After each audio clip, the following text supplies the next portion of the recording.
রাসূল আকরাম সাল্লাল্লাহু আলাইহি ওয়াসাল্লামের কাছে এক মহিলা সম্পর্কে বলা হলো, ইয়া রাসূলুল্লাহ, ইয়া হাবিবাল্লাহ, অমুক মহিলা সারা রাত ইবাদত করে, এরকম ভাবে দিনের বেলায় রোজা রাখে, কিন্তু তার জবানটা হলো কর্কশবাসী, মানুষের সাথে কখনোই নম্র আচরণ করে না, ভালোভাবে কথা বলে না, বদমেজাজি, মানুষকে সব সময় গালিগালাজ করে।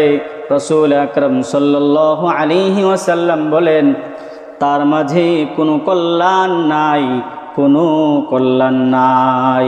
সে যতই ভালো কাজ করুক, সে যতই সারা রাত ইবাদত করুক, রোজা রাখুক, এগুলোর দ্বারা সে তেমন কোনো উপকৃত হতে পারবে না। এই জন্য প্রিয় হাজরিন, আমরা যদি জান্নাতে যেতে চাই, আমাদের পাড়া প্রতিবেশী যারা, তাদের সাথে ভালো আচরণ করতে হবে। এমনকি রাসূল আকরাম সাল্লাল্লাহু আলাইহি ওয়াসাল্লাম বলেন, তোমার পাড়া প্রতিবেশী যারা, তোমার